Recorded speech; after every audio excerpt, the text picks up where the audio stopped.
Press play to listen to this article by Florian Eder with ZOYA SHEFTALOVICH presented by EPP Group. Send tips here. Tweet at Florian Eder. Listen to today's playbook and view in your browser. Suspense over. Alexander Stubb has laid out how he intends to compete with Manfred Weber in the EPP's primary for the Commission presidency. In a letter that will hit EPP leadership inboxes today, an advance copy of which Politico obtained, the former Finnish PM promises its strong defense of European values, such as respect for human dignity, freedom, democracy, equality, the rule of law and human rights, including the rights of persons belonging to minorities. Maya de la Bombe has the story. Stubb is waging war on tribalism, and also differentiating himself from his competitor Weber, the EPP Group's leader in Parliament. Weber voted for the Article 7 procedure against Hungary but stopped short of pushing to expel Hungary's ruling Fidesz from his party group, a difficult decision Stubb didn't need to make in his current position as a vice president of the European Investment Bank. Stubb's second argument, his experience in academia, civil service, the Commission included, as well as his 4 years in the European Parliament, and 8 years in government, which have given him a wealth of executive and legislative experience. A recent CV accompanies his letter. Stubb will take a 5-week leave of absence from the EIB, his current employer, to travel to as many capitals as possible, ahead of the EPP's November 7-8 Congress. He'll announce he's running today at 4 p.m. in Strasbourg, for those who missed Monday's playbook. Good morning. From the bottomless reservoir of Jean-Claude Juncker's jokes on Luxembourg, I recently reminded the UK Prime Minister that there are only 2 great member states in the EU, Great Britain and the Grand Duchy of Luxembourg. So there will soon be only one of them, the European Commission President told the audience at a citizens' dialogue in Germany's Freiburg, close to Strasbourg, where he is expected to speak before European Parliament's plenary today on Brexit, migration and security. Juncker also told the crowd, "Sometimes I have the impression that the British think that it's us quitting Great Britain, but it's exactly the other way around." ****. A message from the EPP Group: we are not ready for the next migration crisis.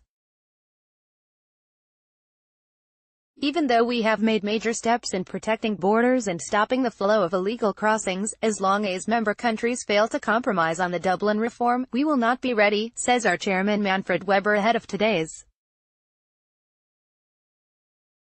Follow Live. ***. 3 things to consider today. 1.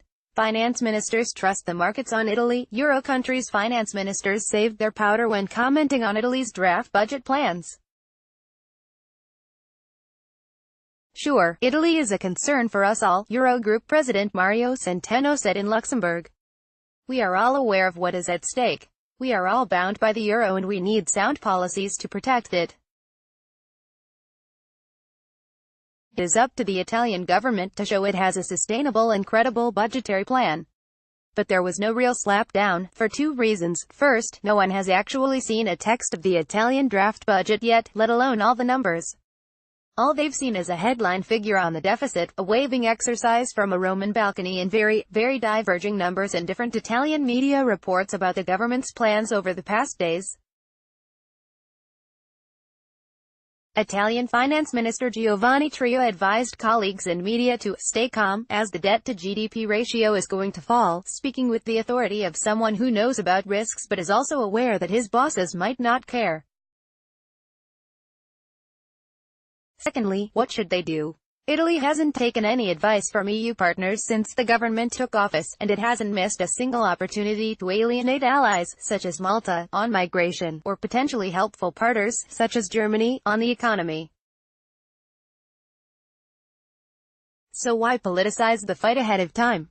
If there's one lesson leaders have learned over the last few years, it's that markets will react when they sense there's a reason, or good moment, to do so. Avoid another crisis, says Juncker. Juncker, who has spent enough years mapping up after-market reactions, said in Freiburg that Rome is distancing itself from the budgetary path of virtue that we have agreed jointly in the framework of economic, budgetary and fiscal policy coordination. We are in discussions about that with the Italian government. To be precise, the deficit of 2.4% of GDP is triple what Italy previously committed to. After the extremely difficult tackling of the Greek crisis, we have to do everything to avoid a new Greek or rather an Italian crisis this time, said Juncker. One crisis was enough and we have to prevent Italy from being able to get a special treatment here that, if everybody were to get it, would mean the end of the euro. In this respect, Italy has to be treated strictly and fairly, too. Britain is in a diplomatic panic, UK. Foreign Secretary Jeremy Hunt's comparison of the EU to the Soviet Union didn't go down well with partners on the continent, perhaps because it's the most ridiculous thing Europe has heard for a very long time from a British cabinet minister. The Commission's chief spokesman Margaritas Schinas offered this advice: respectfully, we would all benefit, and in particular foreign affairs ministers, from opening a history book from time to time. ALDE leader Guy Verhofstadt said that Churchill and Thatcher, these great defenders of European freedom and democracy, must be turning in their graves. Health Commissioner Vytenis Andriukaitis offered Hunt a sit-down anytime. Whatever helps. He was born in a Soviet gulag. Here's a roundup of their reactions. Any other misplaced comparisons? Sure. Russia's ambassador to the EU Vladimir Chizhiev made sure we saw his op-ed in Euractiv, in which he writes that attempts to isolate Russia are similar to the chain of events that led to the infamous 1938 Munich Agreement. But back to the British panic. It's 179 days to go until Brexit, and while the rationale for the EU wanting to strike a deal continues to apply, even very senior diplomats can't deny the emotional alienation. Take Andriukaitis' Baltics, there are no better friends of the UK in the EU, and yet a senior cabinet minister is telling them they may as well have remained under Soviet rule, leaving the EU to the other kids, who've been spoiled with freedom, fundamental rights and the rule of law. Another example of what a diplomat described as panicking, UK. Chancellor Philip Hammond astonished colleagues at the last meeting of finance ministers in Vienna in September, when he took the floor during a debate on the impact of a potential interest rate rise by the ECB. According to two participants of the meeting, Hammond then proceeded to talk about something completely different, which was not on the meeting's agenda, launching into a full broadside attack on the Commission for not doing its job properly on ensuring business continuity of financial services providers after Brexit. He's not going to like this. The U.S. derivatives regulator is preparing for the worst, in assuming the UK will make a hard, potentially chaotic, break from the European Union in March 2019, the head of the agency said on Monday at a conference in Washington. Commodity Futures Trading Commission Chairman Chris Giancarlo said his agency has formed a Brexit task force that is starting to prepare for market stress after Brexit Day. Our U.S. colleagues report for Politico Brexit and Financial Services Pros. It is going to be a rocky time, Giancarlo said. We have no choice but to assume the worst. We have to assume a hard Brexit. Don't panic. At least the EU's Joint Military Pact, PESCO, will be open to countries outside the EU, such as the US. UK after Brexit, but only on a case-by-case basis, according to a confidential document seen by Politico's Jacopo Barragazzi, who got the scoop. Reason for People's Vote Remainers to panic, asked to choose between accepting whatever Brexit deal the UK is able to negotiate or remaining in the EU. Respondents in a poll backed Remain by just 40% to 39%. Full details here. 3. Trade war is on. At a conference of senior public affairs professionals last week in Paris, which I had the pleasure of moderating, one participant, who shall remain nameless, Chatham House rules applied, said that Brexit is nothing for his company compared to U.S. President Donald Trump's protectionist agenda. Brussels is worried that the trilateral agreement between the U.S., Mexico and Canada, USMCA, as the new NAFTA is called, might be the backdrop for actual U.S. tariffs on European cars.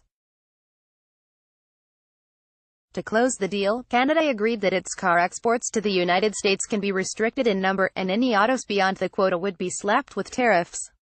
EU officials fear that the export quotas agreed with Canada and Mexico are a sign that Trump's auto tariffs are coming, because otherwise, such voluntary quota restrictions wouldn't make sense, Jacob Hank writes in today's morning trade newsletter for subscribers. Czech Trade Minister Marta Novikova said that the previously reached US-Mexico agreement is worsening the negotiations for us. They can say, with Mexico we were able to agree on this. So we want you to accept the same. With Canada giving in, that danger is now even bigger.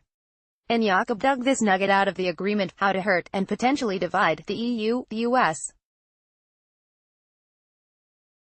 Made sure in its pact that notwithstanding EU-Mexico agreements, in place now or in the future, that protect geographical indications for cheese, Mexico confirms that market access of U.S. products in Mexico is not restricted due to the mere use of these individual terms. Translation: Burrata, Camembert, Emmental, as well as Emmentaler and Emmental, Provolone, Samso and Tom or Tome, can be produced in Mexico and imported into the U.S. regardless of any potential EU GIs. The side letter to the new NAFTA agreement here. How Trump got to, yes, everyone was smiling Monday as they announced a new NAFTA deal, but it took months of shouting sessions and mutual suspicion to get there. What changed? Alexander Panetta and Adam Bezity take you behind the scenes as the deal was struck. That old love. Trump was riffing in the Rose Garden about his prowess in trade talks when he decided to try out his best Jean-Claude Juncker impression. David Hirschenhorn has the details. This is your last chance. Register today for Politico's second Connected Transport Summit, October 16th in Brussels, before the last chance offer expires on October 5th. Presented by MasterCard, together with our networking partner Orange, the summit will gather top mobility experts for a full day of high-level interviews, panel discussions and solutions-oriented breakout sessions. Register now. Populist Corner New Club, a Belgian lawyer and Donald Trump's former chief strategist want to unite the far right in Europe, via the movement, the first ever club for Eurosceptics and populists in suburban Brussels. Maya de la Baume and Silvia Shirley Borelli have the incredible tale. Warning sign. Asked whether Poland will accept the European Court of Justice verdict on its judicial reforms, the country's President Andrzej Duda said in an interview published Monday in pro-government weekly Sici, "We need to first read it when it comes." Ht Mihal Braniatovsky. Turkish Cypriots see obstacles on road to unification. Many Turkish Cypriots are increasingly concerned about what Ankara's tightening grip, coupled with President Recep Tayyip Erdogan's authoritarian and Islamist bent, might mean for their future, fearing that rising religious conservatism could become an obstacle to reconciling with Greek Cypriots, reports ZOYA. Budget Commissioner Gunther Oettinger told our Budget Pro team that he believes Germany will soon be playing a bigger role in pushing for a quick MFF deal. My expectation is that after difficult days and weeks now the core coalition is willing and able to go forward and to be an important part of our European efforts to come to an MFF decision before our next European Parliament election, he said. For a trial of our EU budget coverage, email pro@politico.eu **** over and out German diesel agreement. Germany's coalition parties said early this morning that after over 6 hours of deliberations, they've agreed on a package of measures to cut pollution, but wouldn't reveal details, saying the highly complex plan will be unveiled later today. More from Bild.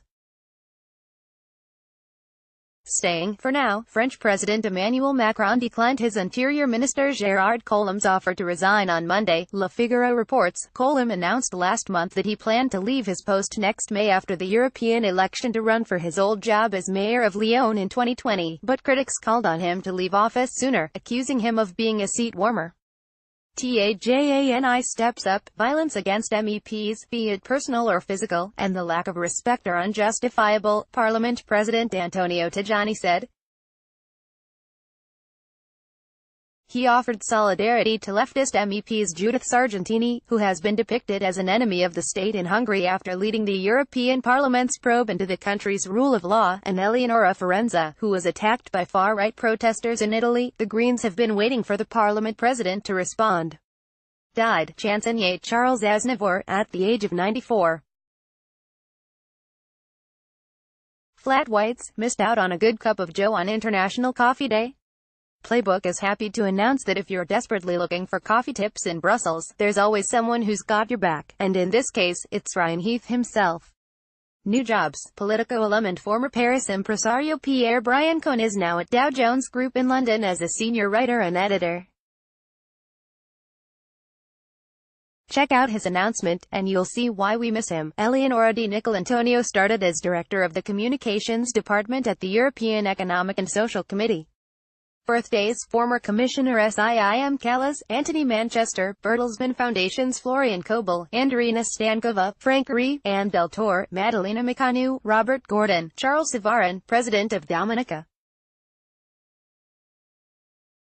A message from the UP Group: the media landscape has shifted dramatically in less than a decade. These days we can watch our favorite programs, shows from all over Europe, not just on TV, but also via the internet.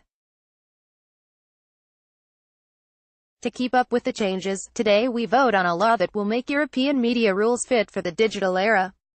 Finally, a level of protection was agreed for internet media services similar to that in place for traditional broadcast media.